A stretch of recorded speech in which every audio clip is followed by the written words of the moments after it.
Good afternoon. We can start the next session.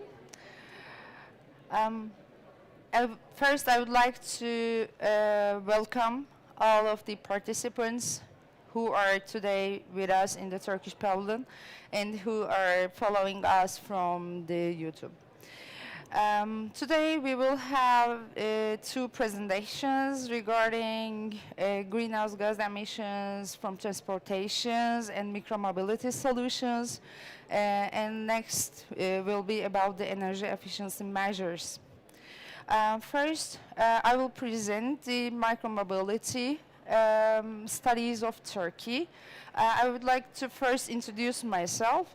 I am working for the Ministry of Environment, Urbanization and Climate Change. I was head of department in Air Management Department, but my department recently changed as Marine. Today I will give a brief presentation about the transport emissions studies performed in Turkey. According to the inventory performed for the greenhouse gas emissions regarding the years 1990 and 2019, as you all seen, greenhouse gas emissions is increasing rapidly. In the scope of this study, we performed some studies regarding contribution of sectors. The name of the project is Low Carbon. Regarding these sectors, the four main has been chosen and studied in detail. According to the studies conducted, energy sector is the main sector who is responsible for the 87% of the total greenhouse gas emissions in Turkey. And regarding the transport sector, it's included in the energy sector also. There is a subdivision called greenhouse gas emissions caused by combustion. According to the inventory of 2019, nearly 23% of these emissions is caused only by transportation.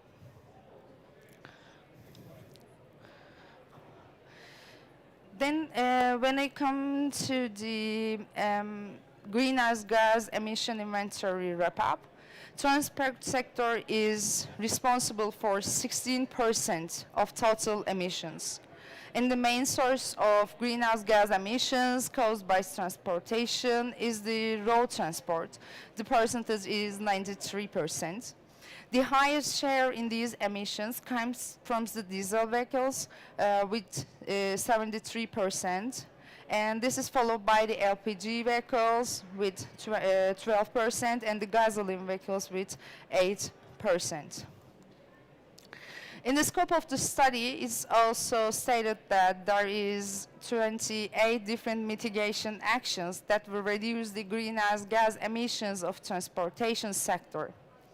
According to these modeling studies carried out, it has been determined that it is possible to reduce greenhouse gas emissions of transportation by 20% by 2050 if all the mitigation measures is applied. I mean the best scenario. 3 of these 28 mitigation actions is about the micromobility. One is promoting electrical vehicles, the other is promoting cleaner vehicles and new generation two-wheel vehicles in the city centers. And the third one is expanding bicycle and two-wheel vehicles to access to urban rail systems, I mean to the public transport. By considering these mitigation actions, as goal, considering cycling and walking infrastructure is stated in the presidential execution program. According to these goals, 3,000 kilometers of cycling pathway, 2,000 kilometers of greenway, and 6 30 kilometers of environmental friendly streets will be completed until the end of the 2023. The main aim is to reduce emissions caused by transportation, and the other is improving the physical and mental health of students and increasing the quality of their life.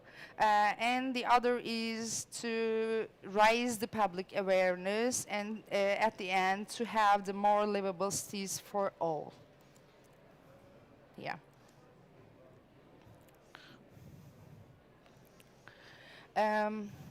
In the scope of these studies, as the Ministry of Environment, Urbanization and Climate Change, ministries has been supported by 50% grants. And if they want help, if they need support in terms of tender procedures, we can also support them for their tender procedures by İlbank. It's a general directorate facilitating under the ministry. In addition to these bicycle road construction supports, we also have studies regarding inter-city cycling routes. As you all know, in the European Union, there is a huge cycling network named Eurovelo. It has nearly 90,000 kilometers of cycling routes. There are 70 routes coming from different countries. And now we are working on the intercity cycling routes of Turkey. We prepared our master plan. The Eurovelo number 13, the Iron Curtain, the name is that, starts from the Nordic countries and go through the mid-Europe, then comes to Bulgaria at the end. Now we study the routes in order to connect them. The name is Anatolian route and the others is the coastal route. We also have another connection to Eurovelo. The name of route is Mediterranean, it's number 8. It is connected to Athens by marine transportation, and now we plan some routes to connect these routes also. It goes from the Aegean region, I mean the coastal sides. Now, for the Anatolian route, we completed our master plan and the implementation plans is also under construction. We also performed some legislative actions because, you know, micromobility is a solution for emissions, but there are some conflicts regarding security and administrative issues. So we made some regulations on some laws regarding the security and administrative issues in order to promote the use of electrical scooters, I mean the shared ones. We also regulate the occupancy expenses. We try to minimize them in order to give service to users as cheap as possible.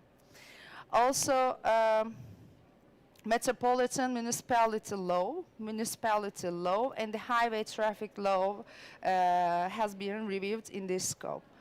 And for the electric scooters, as the first in the world, we have the national legislation regarding electrical scooters.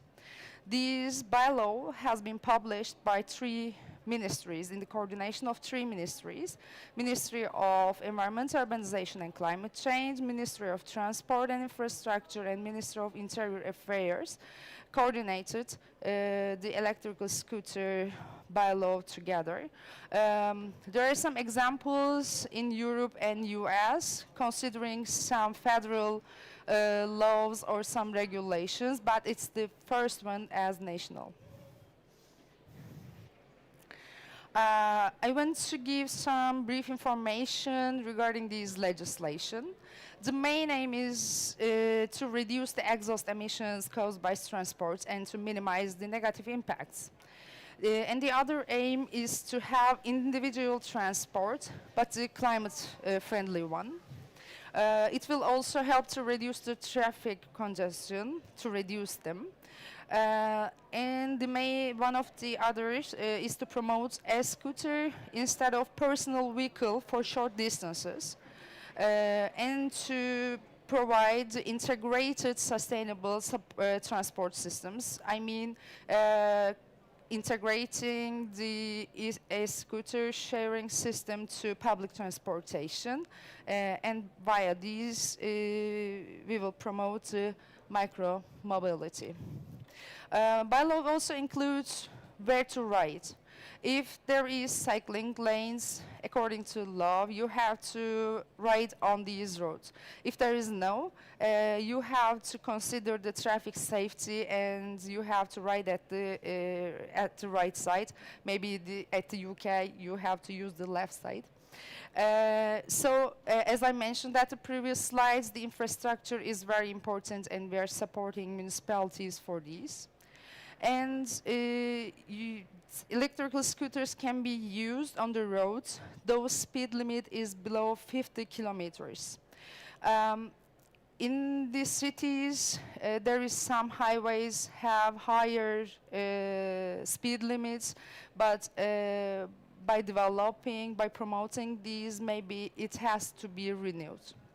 And there may be some prohibited areas by the local authorities, and it's also forbidden for the electrical scooters.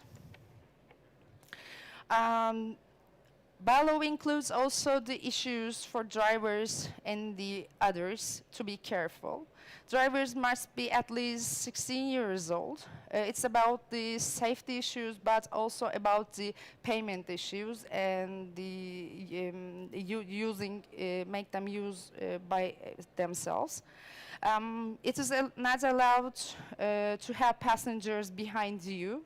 Only one person can ride it. Loads other than goods that can be carried on your backpack is not allowed. Only 2 scooters can be ride side by side in a road. And it is not allowed to ride on the pedestrian roads. It is also forbidden to hold a motor vehicle and go through with it. It must not be ridden with one hand, and the acrobatic movements during riding is not allowed. There are some rules regarding parking. It must be parked without preventing pedestrians, disabled people, and the traffic. You have to consider while parking the public wellness. It is written in the bylaw. And it must not be parked on the personal properties. You have to use the roads of the municipalities for it, because they're shared. We have also the criteria for electrical scooters inside. The electrical scooters that can be allowed to use as shared in Turkey have the speed which is not exceed the 25 kilometers per hour. It has to have a brake mechanism, and in the front it has to have a lighter which give white light and at least 20 meters. At the back, they have to have a red light and reflector, and it have to have a bell that one can hear from the 30 meters. This is very specifically important safety issues. For the companies who wants to operate some shared electrical scooters in the cities, there is a procedure of certification and licensing. They have to apply to Ministry of Transport and Infrastructure to be certificated. I will give details required to get the certificate. And after that, when they get the certificates, they have to apply to license. If they want to operate in the metropolitan area, they have to apply to transport coordination centers. Otherwise, they have to apply to provincial traffic commissions, and they have to start operation in 45 days. Yes, perfect. Maybe I can use this one.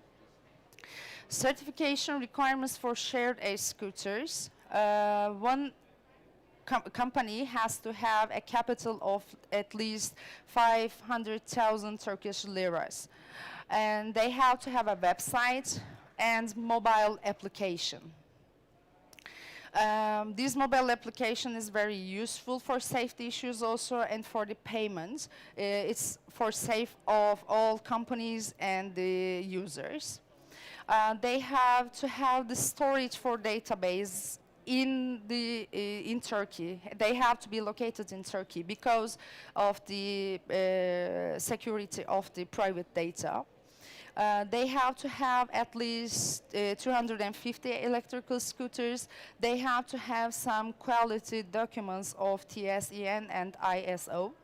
And they have to be a member of the electronic notification system. This system has been prepared by the Ministry of Transport and Infrastructure. By these electronic system, they are able to follow the number of scooters with their IDs from an electronic system. What are the criteria for licensing? When they get the certification, they will have to apply to license to the local authority. The main issue is that unfair competition will not be allowed. We try to be fair because we want to sector get bigger. We are supporting all of the initiations. They have to pay attention to supply and the demand balance. And the integration with public transport have to be considered. And in order to prevent the mass of electrical scooters in small cities, we get some limitations about the numbers that can be licensed. Maximum 1 to 200 of the population of the district or the municipality. The number is determined as that. A scooter license can be given by the local authorities. For each company, the maximum permission up to 1/5 of the maximum number. So the fifth company at least have to be at the site at one time. The decision have to be announced for 10 days. The applications have to be separate for each municipality. They are giving license by municipality to municipality. License procedures have to be completed in 16 days. There are some exceptions for electrical scooters numbers. If municipality has population changes seasonally or the demand is higher than that we permit, then it is possible to increase the number by 50%. And for municipalities which has population less than 20,000, the allowable number can be 3 times more because the demand can be more. In private fields such as airports, university campus, the number of restrictions will be determined by the related authority. They are not applied to these rules of these legislation. There are some responsibilities of these companies. They have to use electrical scooters only in the permitted zones. They're, as I mentioned, they're giving ID to us. They have to use at these permitted zones. Electrical scooters out of this licensed area have to be carried back in the permitted area within 48 hours. They have to protect the personal data. They have to obey the related legislation regarding these. They have to provide training about services and safety rules. That means they have to have a video in the application or in the website. They have to have a call center. They have to carry improperly parked electrical scooters within 2 hours. The number of electrical scooters operated have to be 70% to 130%. This means, there is a continuous movement between districts with the electrical scooters. At the morning, it works different, maybe in Istanbul through the coastal side, and at the afternoons, and at the evenings, they go back. But they have to serve properly by arranging these numbers, you have to have at least 70% of the electrical scooters permitted at the site, or maximum as the 130%. At least 30% should be local production. This means it will be valid from 2024. That means electrical scooters that will be used, permitted in order to be used in Turkey, have to be locally produced. We have related legislation saying that one product can be said local if they have such percent of locally produced parts.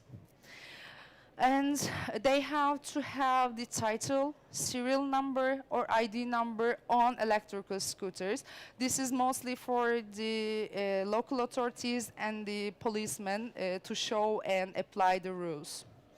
And they have to report for some issues daily, for some issues monthly, to the Ministry of Transport and Infrastructure for every related information and for every changes.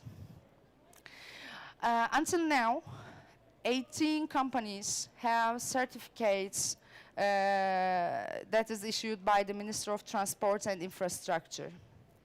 The transport coordination centers in Istanbul, in Ankara, İzmir, Muğla, Adana, Mersin, Konya, Eskişehir, Trabzon, Kayseri, and Antalya implemented decisions regarding the safety issues, the prohibited areas, and they gave the permission numbers. These numbers, maybe for as an example, in Ankara, we have 25 districts, and they now allow to use of the electrical scooters for 8. And they determined the maximum capacity and split it into 5 companies. And they are now in use in most of the cities in Turkey. There is a map of shared micromobility in Europe. As you have seen, in Turkey we have some cities more using sharing systems, not only for electrical scooters, but for the shared bicycles systems. Thank you very much. I'll be glad if you have questions or comments.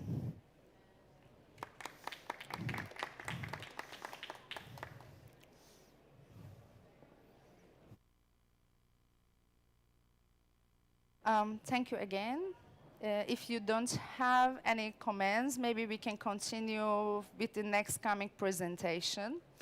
I want to mention that we, before going through the program, we translated this electrical scooter bylaw into English. I have my email address. If you send me an email, I can share the English version of it, also if you want the Turkish version with you. Now I want to move the other presentation of today's summit. My colleague Samet Yılancı will present the energy efficiency and zero waste measures in Ministry building. Which is located in Ankara. He is expert, working as an expert in the Ministry of Environment, Urbanization and Climate Change. Mr. Yılancı, the floor is yours.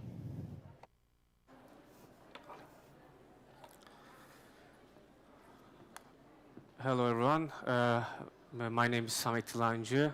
I am working at Ministry of Environment, Urbanization and Climate Change. Today my presentation will be on the energy efficiency measurements we applied for our ministry building, and also the zero waste initiatives in our ministry buildings. And I want to give you some brief information about our building. It started to operate in 2015, and it has 3 basements and 19 floors. And total area is 142,166 square meter. And we have 21 different units in our building. And also almost 5,000 people are working in this building. And the energy efficiency studies started in 2017.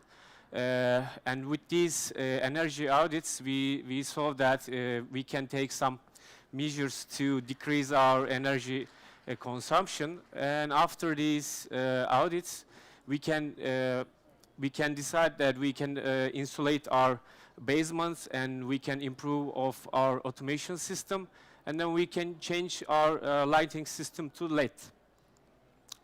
And what we have done, the first thing is the infiltration measures. We try to ensure the full tightness by checking the exterior joints of all space, and also taking various measures to prevent heat breaks, because heat breaks are very important for heat losses. And we also check the hot water system, the areas that constantly need hot water and the areas that use less hot water are separate with different pipeline. And also, thanks to the reprogramming of hot water system, the energy consumption for water heating has reduced significantly. And also, we made some improvement on automation system, and we automated communication capability in all locations, and we monitorize the temperature in all locations for 24 hours. And also, we applied some remote control system for heating and cooling system. And also, for mechanical system change, we take out the fan coil absorption from out of rooms, and also we combine control panels to one point, and also we applied standby mode for heating system when building is out of operation. And for insulation, we insulated the -1st floor, because our ministry building has the -2nd and -3rd floor are using for park floor. So we insulate these floor with the other -2nd floor with the 10 centimeter rock wool. And also we changed the lighting system when we used almost 10,000 LEDs in these interior areas. And also we check the sensors in parking areas, which when we are not using the parking areas, it will be closed by itself. And what we are planning to do, we are planning to increase our capacity of our existing photovoltaic system. And the next one is we will install the new photovoltaic system in our open car parking area. In existing photovoltaic system is 18 kilowatt hour, and we will increase it to 125 kilowatt hour with additional panels. And also we calculated that it will impact energy consumption by around 1 kilowatt hour per square meter per year. And the new one, after the feasibility analysis, we can implement that the 700 kilowatt hour per kilowatt hour photovoltaic system could be implemented in this area.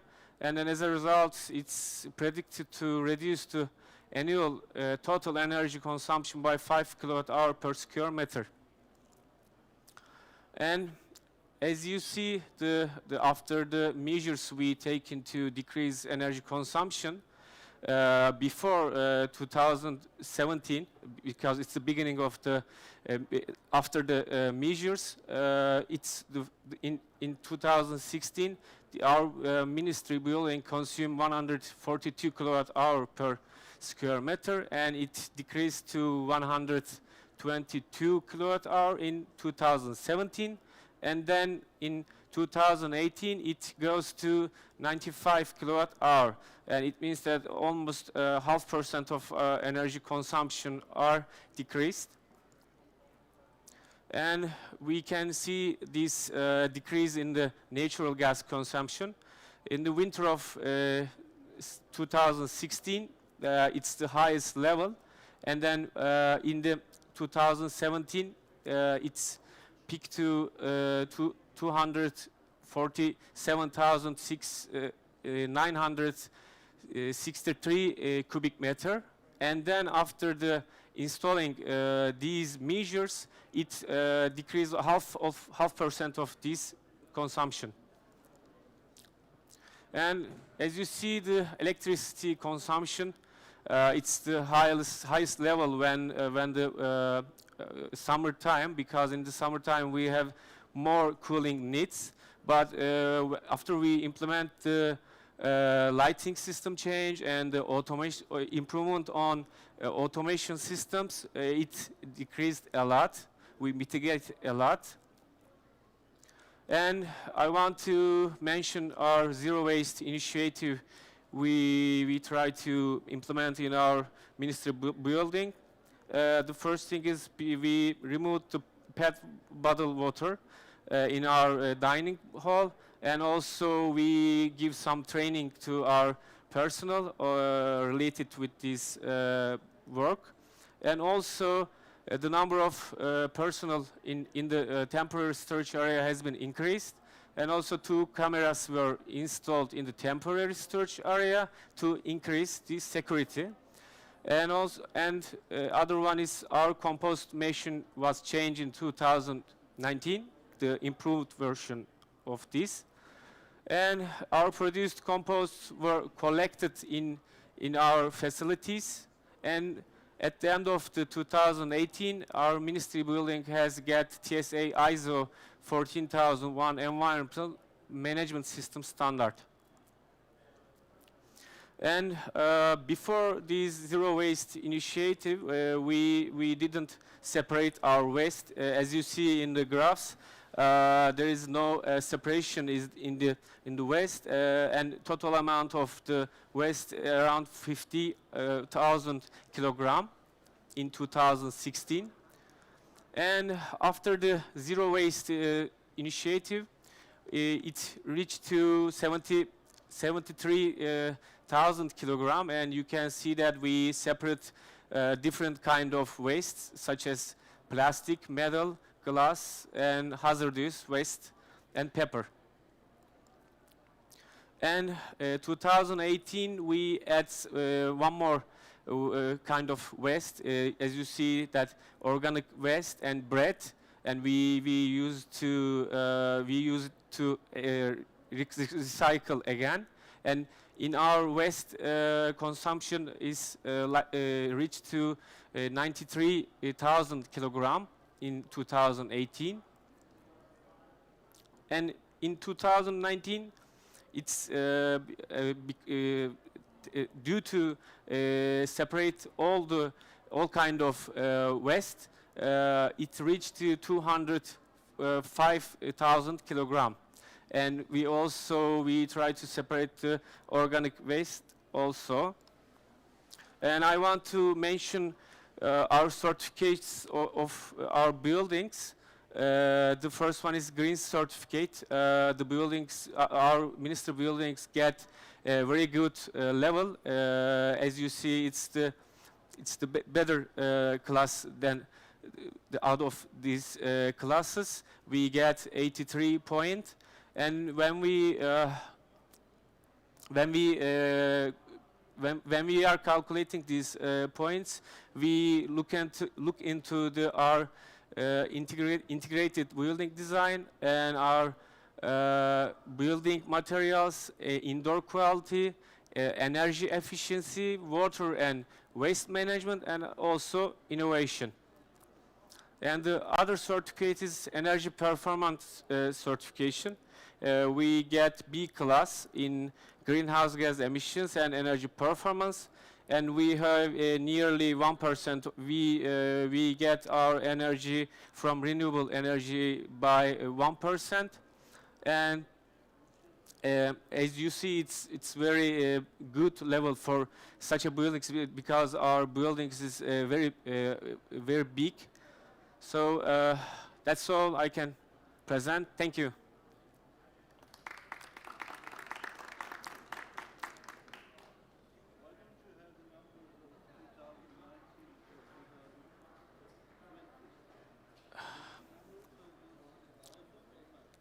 I don't have the numbers because another department gave me these numbers. So I think we should ask for it. Yeah. Presentation maybe in the future for the next year. Okay. It's okay. You have to update this presentation for next year. Representation and presentation. No, without representation, no presentation. But you are represented already very well. Thank you very much. You're welcome. Thank you.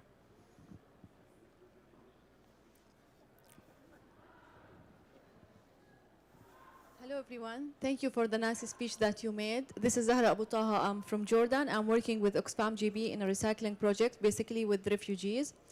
And some interesting point that you said that you conducted recycling initiative in your ministry. So I would like to ask what challenges you faced with the staff, because I tried to conduct with the staff that I'm working with. Unfortunately, the staff does not have that much awareness about recycling and separation at source, while the refugees are dealing with separation much better than the staff who are where luckily have better level of education. So did you face such challenges in your ministry or with your staff? If yes, how did you moved on those? And if there is any incentives or what kind of incentives you provide for your staff or those who are applying these recycling initiatives in a better way? Thank you. Okay. Maybe Nazım Hanım can ask better. Maybe, thank you very much for the question. Maybe I can answer the question because I'm from the related department who is considering the implementation and legislation regarding also the zero waste project, and the other initiations have been conducted. As a person working in the ministry building that Mr. Yalancı presented. At first, you are getting hard to not using bins that you have near your tables. At the beginning of these, they collected the bins, I mean the bins we have in our rooms. They placed some bins which allows you to collect it in 6 branches. Have 6 different bins together. So you have to collect your wastes separately. Yeah, at the beginning you are getting hard, but you are allowing. And personally for me, also we have a huge waste collection things at the out of the ministry. I am now in 3 years collecting my waste separately in my house and coming with them into ministry, and it is very easy for me now to collect them separately. So you're getting used to do the things, and we have to change our habits, and if you believe it, it is more easier to change your behaviors. I'm sorry. Sorry. For the incentive part, do you provide any incentives for staffs or people who are separating? Yes. Exactly. The good question. Maybe our deputy Sorry minister. for interrupting. But the most important thing is for the implementing of this separate zero waste model in the buildings. You have to start removing the bins under the tables. So we have removed all the bins, I mean, for more than 4 years. So in any of the table, we don't have even a single one. Even in my table, as a deputy minister, we don't have the bins. That is the first rule. And because of that, almost 4 years, we haven't sent even a single kilogram of waste to the landfill. Because we separate all of them, and also they collect separately, and then they sell it. Now, according to the Turkish zero waste regulation, the buildings or the companies or the schools who have the certificate of zero waste implementing in that building, if they collect the waste differently, paper, plastics, and the others, because it has a value, they can sell it to the licensed factories, to licensed companies. So they come and take it in order to recycle them, to help actually the circular economy. So that's why, I mean, these are not, we don't see them as a waste, we see them as a value now. That is important. Once we understand that they are important, valuable stuff, then they can get money, they can sell it instead of sending to the landfill. Because once we send them to the landfill, that will produce green gas emissions there. So that's why that's a local solutions for each building is very important. We already established all these separated bins in the other governmental offices in Ankara, and also in the presidential buildings, and also the almost in all the cities in the government, as to be an example to the private sector. But the problem to solve this in the houses and also in the flats, in the apartments, how to solve this, because the waste is coming from there. So in the new legislation, the zero waste legislation, we changed one more thing, that the municipalities should put blue color bins out in the streets, very close to the buildings. If they don't, if the municipalities cannot afford to do that, but the buildings, you know, they have to do it by themselves. Otherwise, it doesn't work. You know, because people, they complain like this: I just collect everything. Even you know, even my mother, they say, I collect everything, paper, plastics, you know, differently. But when I give them to the man who comes from the municipality, they mix them again, which is not so. It is useless. Whatever I do at home. So it is. So this, you have to connect these issues together. But that's not that easy. This is coming from the culture, and it takes time. If you would like to have a sustainably doing this, it takes time. I mean, at least we need to have another 10 years to be like European Union countries. So that's not that easy. You have to educate people. You have to regulate the system. You have to put the laws and punishments and everything. You know, that's not that easy. But you have to start from a certain point in order to have a success. Thank you.